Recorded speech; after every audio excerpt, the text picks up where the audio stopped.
This is the Aftermarket Radio Network.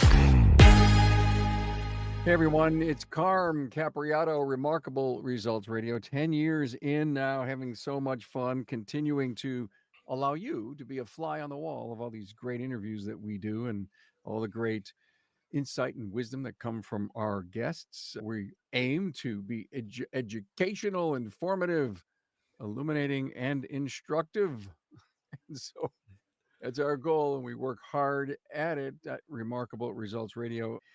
Thank you so much to our great sponsors that continue to support our great podcast. More than 16% of light-duty vehicles on the road are EV and hybrid. Is your shop ready to safely and properly service them? Get your shop trained and equipped to service hybrid and EV vehicles with NAPA Autotech's innovative EV-ready Level 1 high-voltage awareness and maintenance training. Hey, let's face it, your shop management system is the most critical tool in your shop, and NAPA Tracks will move your shop into the SMS fast lane with on-site training, 6 days a week support, and local representation. Find NAPA Tracks on the web at napatracs.com. Hey, welcome back. I'd like to introduce you to Mike Carrillo. Hello, Mike. Hey, Carm, how's it going? Great. Founder at Autoshop Follow-Up, autoshopfollow-up.com. Where did I meet you at the Institute Summit? Yeah, I think that's where we finally got a chance to connect. I know I've seen you around over the years, but I think that was our first time to really get a chance to sit down and chat a little bit. Yeah, I find what you do fascinating, and I want to understand some things about calling clients for Sure. our shop owners. Here's my curiosity is, Mike. Please. Calls versus text and the truly importance of follow-up as far as retention matters, maybe catching problems early. I was just chatting with some people a couple of days ago, telling them I'm going to do this interview with you and what it is that you do. And I started to think about the number of times I've been upset at a transaction at a business. And I've just vowed that I wasn't going back. I wasn't going to do a negative review. It was just me. I'm so busy, I didn't have time. I didn't want to pontificate all the quality reasons that I had a bad experience. So I said I was never going again. Right. So I was thinking if that business called me up a few days later and said, hey, you were here. How was your food? How was your experience? How was this? How was that? And I'd say, I really didn't have a good time or something didn't happen. Oh, tell me about it. Then the next stumbling block that people said, yeah, but I don't answer the phone number I don't see, right? And so there's all these interesting things that are going on in our time and in our life that challenges that phone when it rings for me to want to pick it up in this digital age of waiting for a text. Sure. So I love what you do. Again, I'm the boomer where the phone was always the most critical, important thing to us. I remember pay phones. Yeah. Okay. I saw one in a movie the other day, and I said to my daughter, there, see, look, it's a real I like to watch Bill and Ted's just to remember that time. Yes, so look you say a phone call is worth 1,000 emails. So tell me about it. Yeah, I mean, really, I think, Carm, what it comes down to is everybody does business with people they know, like, and trust. Right. And especially when you're working with vehicles and things that for our average customer, they have no idea what's going on. And it completely hinges on whether or not you're telling me the truth, right? Like, I work in this industry, but I am not a car guy. I am not able to diagnose my own vehicle. I am good at taking it into my shop, but that really requires a certain level of trust that comes from our customers. And so I think what we've seen happen in the industry is, while automation is a great thing, right? Automated emails have made our lives a lot easier for doing follow-up. Text messages have made it a lot easier for doing follow-up. What we've done is we've really kind of removed relationship from our interactions with our customer, right? Whereas most of us started our businesses on handshakes, relationships with individuals, but as we scale and as we grow, which we all want to do, we start to lose that handshake relationship that we really launched things off with. And so the question is, how do we continue to maintain that level of quality and that service while not sacrificing the fact that we need to automate, we need to be able to grow and keep growing our businesses? But how do we do that while still maintaining that level of expertise and connection? You said a mouthful there, Mike. And then I think about today's digital age. I could book an appointment without talking to an individual, drop off my vehicle without seeing anyone, pick it up, pay for it through pay to text to pay, and never, Right. ever looking anyone in the eye, looking to see how clean the place is. Totally. I mean, COVID taught us how to do all that stuff. Right. And Hands, in some hands. ways, it's It been was, helpful. yeah, it was hands free, but now we've ultimately ended up becoming people free.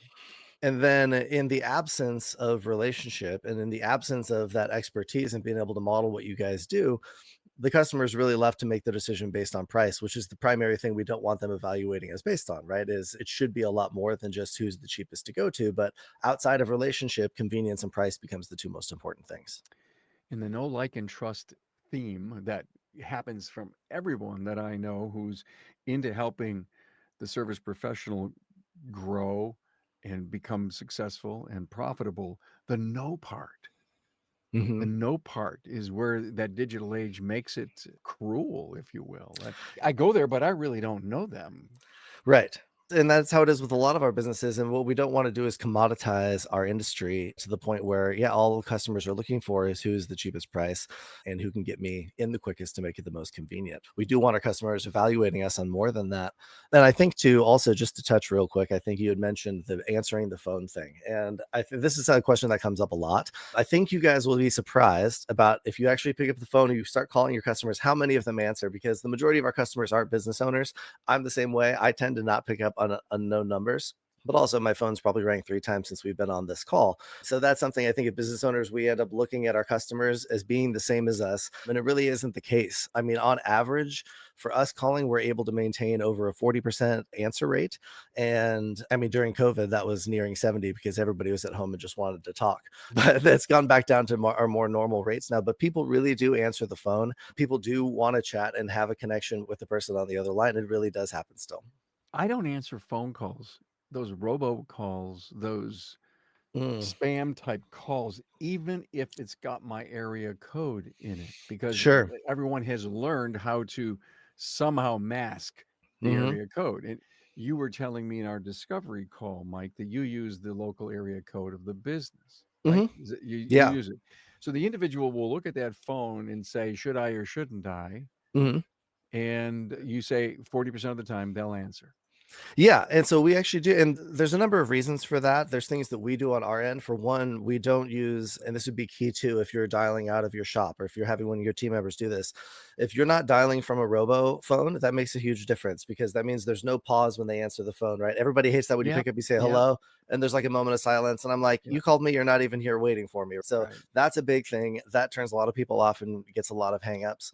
And then also just your dialing reputation, because we're not a telemarketing company, because your shops aren't, and you have a healthy calling reputation, you're more likely to get presented and not have the incoming potential spam, even that some phones will mark. So keeping a really good calling reputation is a big difference there too. Okay, I got a million questions. I can't wait to get to them. But my question now to you is this. If I'm a shop owner and I know that follow up through a phone call is critical for my customer to discover anything that could have gone wrong, we want to have a quality transference. Cars done, been through quality control. We have processes that get paid, discuss with the customer, maybe look for follow up, follow through opportunities. But then I still want to make sure that everything is good. And my greatest intentions in the world is to sit down and do that. Now, is it Mhm. me? Is it my service advisor? Is it a customer service rep? Who does it? Buried, busy, 2 weeks solid. I got customers that we waited on 21 days. I want to sit in a phone call and I sit down, I get my cup of coffee, the phone rings. I never get to it. Right. And that's the only thing. I think everyone has great intentions for follow up and follow through because I think that's a key retention piece. I'm Hmm. sure you believe that, right? Yeah. That's why I was fascinated about your company. I don't mean to pontificate here, but there's a point where we all say, who's your recruiter? Who's your marketing person? Who's your DVI company? Who's your Hmm. coach? And there's one more thing that we almost have to ask in this realm of business services is who's your callback person or company? Right. It's one of those things that, my co-founder, Aaron, his dad owns a couple shops here in Arizona. And he started doing these calls when he was 16 for his dad because it was important then and it's important now. And I think where shops end up kind of missing the boat is that consistency, right? That's the hardest part is as soon as some other fire starts burning brighter in the shop, it's going to be the first thing to get pushed off, right? So, and that makes sense. There's other more critical things that are happening on a day-to-day basis in your shop. What my suggestion would be is in attempting to do this in-house, having somebody that the customer didn't individually work with directly is one of my biggest recommendations. If you have an office person, because a lot of times our customers, we know how passive aggressive kind of everybody is in society these days, that most people aren't going to tell the person that they worked with that they didn't do a good job, right? That's one of the downsides of having a service advisor call and follow up is that person going to really tell that person that they didn't have a good experience with them, right? Is the service advisor going to pass that on to the owner and say, hey, that this guy didn't do it, or I didn't do a very good job here, right? Because we all have that. We all have customers who leave and they aren't the happiest. It's not a dig on any individual team member, but making sure that you have someone who's able to get that information, get that really engage in conversation with the customer and pull that out is critical, and someone that they feel safe sharing with. Yeah. Okay, Mike. I just don't think you can represent me well. I mean, come on, man. If it's not me or somebody from my people inside of our business, somebody that they may have seen or touched, I don't think it works, Mike. This is what I'll tell you. Challenging your- Yeah, I'm please. challenging your think here. Yeah, absolutely. Well, and it is one of those things where it's tricky because especially smaller shops, you have a tendency to think that all my customers know me, all my customers want to work with me. But the reality is your customers want to connect with somebody that they like and that's personable. And if you engage them with conversation on the phone and you're not trying to check a box, I think follow-up phone calls have gotten a little bit of a bad rap because people have tried them in-house or try to force a team member to do it in-house. And what ends up happening is you kind of end up just trying to check a box versus trying to make a difference, right? Getting on the phone, taking the time to engage with that customer, to ask the right questions and not just trying to get through, hey, I called and followed up and he said everything was fine. It's, hey, how do we really get into the nitty gritty? But that means you have to have somebody calling who wants to be calling, who has interest in that customer, right? And that's what we've done is we've created a system where our people are customer service based. That's all we're worried about is just loving on our customer. We're not trying to sell them something. We're not trying to push them to do, although there are asks right along the way. But our main focus is how do we make a connection with that customer? Then you'll find that if you do that, the data, the information, the actionable feedback just starts to flow. Are you a NAPA Auto Care Center who is ready to take your shop to the next level? Then the premier tier NAPA Auto Care Gold Certified program is exactly what you need. Gold Certified Auto Care Centers provide customers with a consistent experience no matter where they are in the U.S. Now, this means they are more likely to return and support your shop or find your Gold Certified Auto Care Center while on the road. Gold Certified members can maximize technology, increase their local marketing opportunities, and have a fully trained team that keeps up with the latest trends. Simply put, the Gold Certified NAPA Auto Care program powered by your local brand will set you apart. A true partnership is a two-way street. Shops must meet specific criteria to be eligible for the many benefits of Gold. Now, NAPA Auto Care rewards its most committed partners, their Gold Certified members, with free premium shop referrals on the NAPA online locator, annual marketing dollars, and enhanced warranty, training opportunities, program rebates, and so much more. Are you ready to get started? Contact your local NAPA sales representative to discuss your eligibility and apply today. More than 16% of light-duty vehicles on the road are EV and hybrid. Is your shop ready to safely and properly service them? Get your shop trained and equipped to service hybrid and EV vehicles with NAPA Autotech's innovative EV-ready Level 1 high-voltage awareness and maintenance training. Hey, take your Auto Care Center to the next level, the Gold level, with the NAPA Auto Care Gold Certified program. This program is for the best of the best who can provide a consistent consumer experience and earn the trust of returning and new customers. Talk to your NAPA sales representative about how you can become a Gold Certified shop. Hey, let's face it, your shop management system is the single most important tool in your shop, period. NAPA Trax has made selecting the right shop management system easy by offering the industry's best, most comprehensive SMS. Now, it all starts when a local representative meets with you to learn about your business and how you need to run it. After all, it's your shop, so it's your choice, and having local representation is a huge plus. Customizing tracks to your business, whether you're a one-person shop or a large multi-bay or multi-location company, a representative consults with you to help optimize your shop's workflow, efficiency, and profitability. Trax always has the flexibility to do business how you need to do it, which means it can also grow as your business grows. And unlike the other guys, will be there for you after installation with the best training and support in the business. Yes, a learning management system tailored to each role in your company. Simply put, Trax was designed and built for shop owners just like you. Visit us on the web at NAPA Trax, that's NAPATRACS.com. Okay, I know recruitment companies, and when they recruit for positions in the company, they want to know everything about you. They want to know about Yeah. your town. They want to know about your company. They want to know about your culture. They want to know everything about you. Do you build a dossier on your clients so that when I'm picking up the phone and calling, I feel like I'm you or your business? Absolutely. Yeah. So one of the main things is in our onboarding, we want to collect and know as much about your shop as we possibly can, right? We want to know your folks' names. We want to know the people that they're working with. We want to know how you describe where you're located, but not like, hey, the northeast corner of this. We want to know your catty corner from the McDonald's, right? Because that's how we would talk if we were down the street from the folks that we're talking with. So yeah, knowing and being integrated and understanding the shop and the shop's culture, all of that is absolutely paramount to making a good call and really building a relationship between the customer and the shop, because we don't want to feel like a third party. I think that's important. We really, from our side, and obviously if you're doing it in-house, it'll feel that way already, but we really want to feel as integrated and a part of your team member as possible, not like a third party that's calling to follow up after the fact. Mike, what are you learning from these calls?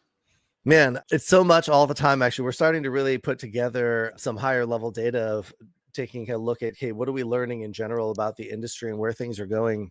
I think one of the most surprising things I think I've seen after doing this a long time is how many customers shops lose because of simple misunderstandings.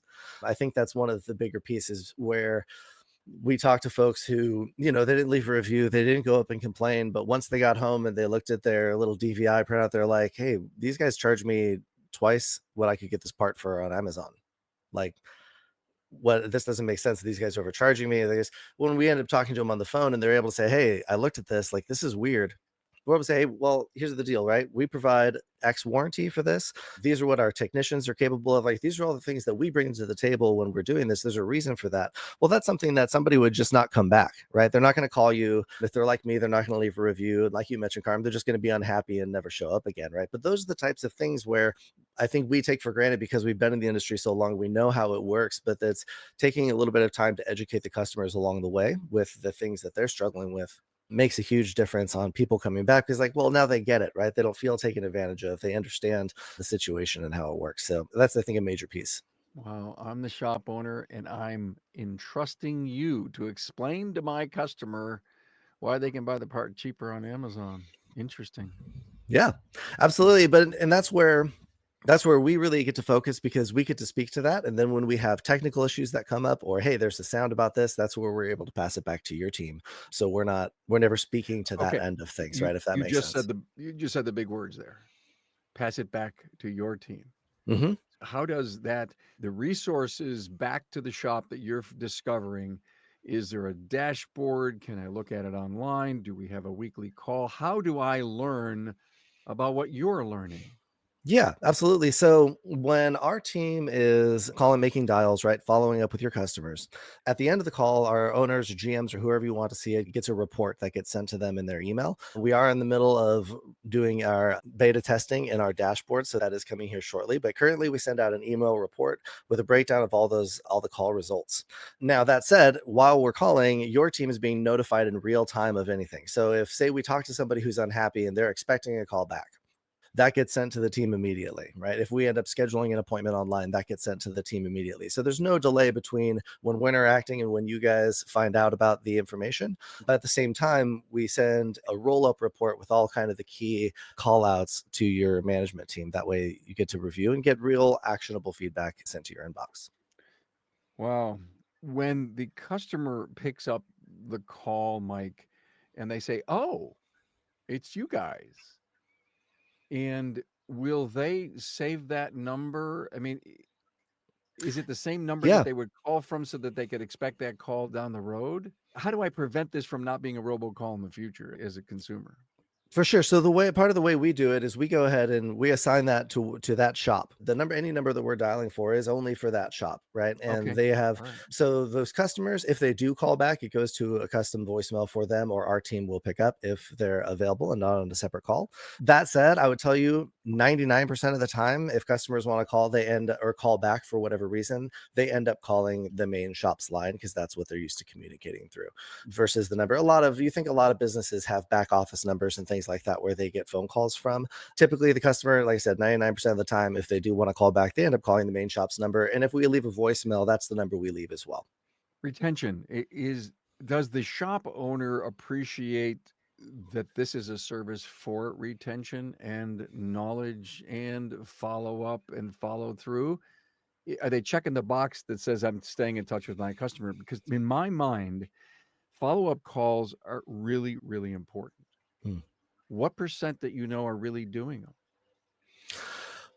Actually doing follow-up calls in-house themselves. I usually say that most shops follow-up routines are a little bit like my gym routine. Like I did it once 6 months ago, but I still take credit for it, but it's not happening on any consistent basis, Oh, right? because So you're a it's member. Yeah. right. And that's the thing, is it doesn't end up actually happening consistently. We do it for a little bit, or what I hear oftentimes is, hey, we like to do it. I have my team do it when things are slow.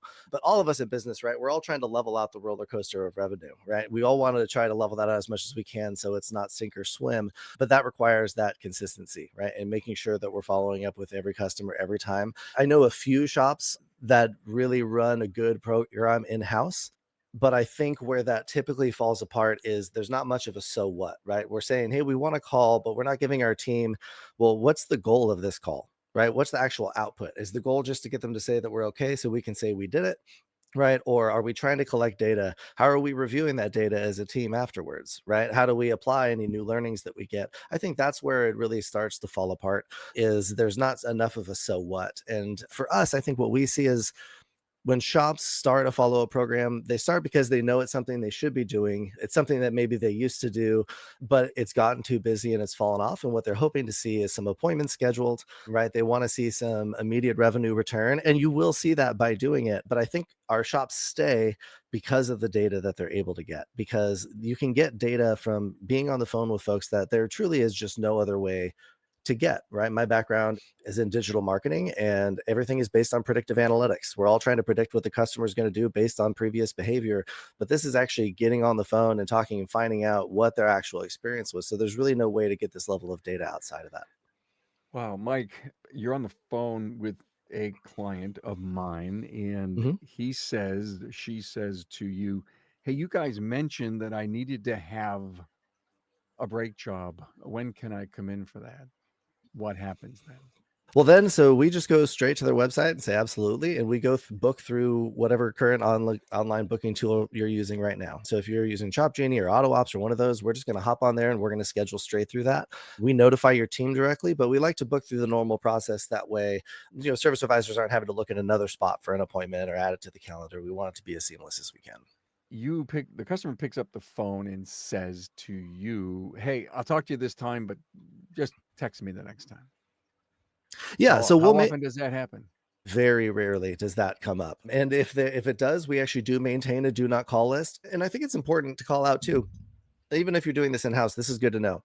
Not everybody gets warm fuzzies from a phone call, and that's okay, right? So if we call and say we talk to Carm, and Carm's a little grumpy today and he's not into this, and he's like, yep, what is it? What do you need? We're not going to start drawing this out, right? We're going to say, hey, we just want to let you know that we appreciate you choosing us. We're here if you need any help, and we're going to let him get off the phone, because that's how he's going to be best served. At the same time, though, if we talk to somebody and they want to tell us about their grandkids for 10 minutes, we're going to do that too. Because remember, the ultimate goal is that know, like, and trust. And that's how you establish that. So we can't treat every single customer the same. And yeah, they're going to be those customers. If they do say they don't want to call, that's great. Well, we respect that, and they won't receive any follow-up calls after that. Grumpy Happens. boy. Yeah, I can't imagine you being grumpy, Carm, but I know it does happen. Well, I'm not grumpy, but I can get grumpy. I can play grumpy, I guess. Yeah. I can play grumpy. It's amazing how, as life goes on and the phone rings and we're in really some bad situations that we really don't want to, but it looks like it's something I needed to get and it wasn't. And your crisis are in a terrible mode. Everyone can get grumpy at that moment in time, especially if it's just a follow-up phone call. Okay, the digital natives, have you found that the really young people just don't want the phone call? No, not at all. It's just really wild. Actually, I was reading something the other day where it was talking about how the younger generations actually have a stronger drive for actual relationship than almost anybody because they've been so pacified by social media and the ability to have existence with other people without having to connect. So we actually have not seen that at all. And in fact, the younger generation has a higher sense almost of loyalty for those people who do bother to make a connection in a relationship because they crave it more than anyone else does. Typically, they're not as much nickel and dimer shoppers. If they find that place that they know, like, and trust, that's going to be their place until there's a reason to do otherwise.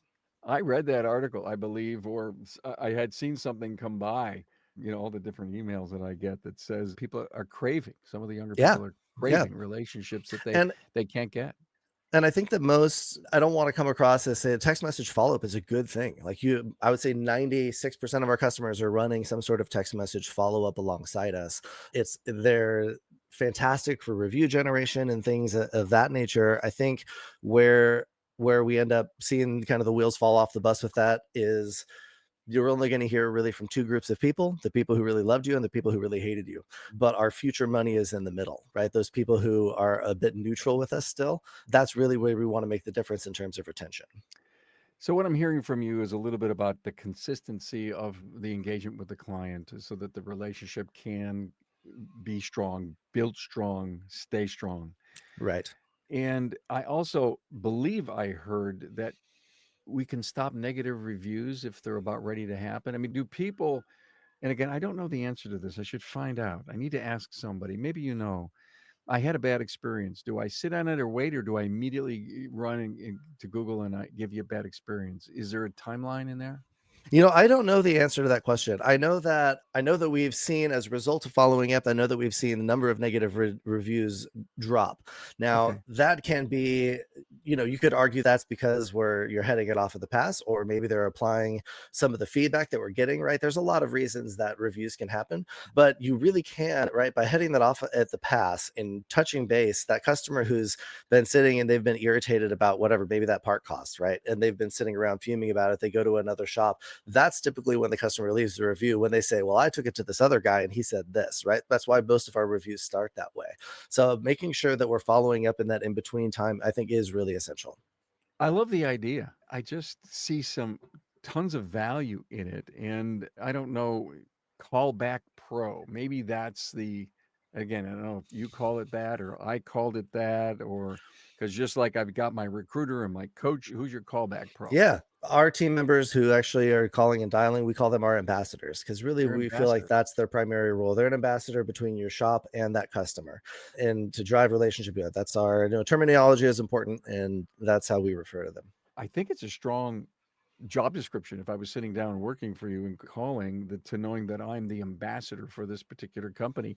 Do you Absolutely. encourage the individual who is going to make calls for a shop to actually speak to some of the leadership there? Always try to have the same person calling as much as we can, so that way that relationship begins to develop between them and the shop. Obviously, there's vacations and things of that nature that come up, and we're providing that consistency and making sure people are there to do that. But we really try to keep the same person calling, because they're going to see trends. They're going to be able to provide deeper insights into that for that shop, just based on that long-term relationship. So we try to keep them paired as much as we possibly can. Bilingual if necessary? Yep. Yes, sir. Yeah, that's definitely an Cool. important. We have some Spanish speaking ambassadors as well. Mike Carrillo, founder, Auto Shop Follow-Up. What have I failed to ask you that you'd like to tell me? Yeah, I don't know. I think you asked the pertinent things. I mean, it's one of those things that it's really simple. It's almost, I think sometimes we discount it a little bit because it just seems like, man, we should do this. It doesn't seem, it's not complicated, right? But it's consistency, right? And if Yep. you apply that consistency, the results really do work. What we've seen, and this is just a little, pat on the back for myself, our team. We don't have long-term contracts, and we retained over 98% of our customer base last year. The system really, really does work. That's our main call. We would love shops to see do more follow-up in-house, even if you're doing it on your own. It really can move the needle for you in a way you can't expect. I just see a lot of value in it because we're in the people business. Yeah, we fix cars, but we help people have a great life, give them their Yep. freedom to get anywhere they want to get with the safe and reliable vehicles. I don't think our business should be cold. It should be warm and friendly. It should be. And people, whether it's employment, people don't quit businesses, right? Or if you're a customer, you don't leave a business, you leave the people who are working there. And so if we lose sight of that piece, right, whether and your best customers too, right, your people who have been coming there for 10 years, it's so easy for us to say, oh, we don't want to call them or follow up. They're our customer, they've been coming to us forever. Yet the main reason people don't come back is because they said they feel forgotten about. And so I think we start to take for granted the people that we have and forget that our customer was only our customer the last time they were in our shop. Now they're That's up for right. grabs, Yeah. right? Yeah, And they're we have to keep always up working for for that. grabs. Right. You earn them each transaction. I really enjoyed this, Mike. Thank you so much, Mike Carrillo, founder Autoshop Follow-Up at autoshopfollowup.com. You taught me an awful lot, and you broke down some barriers in my mind. Appreciate you being here, man. Thank you, Carm. Appreciate it. Pleasure as always.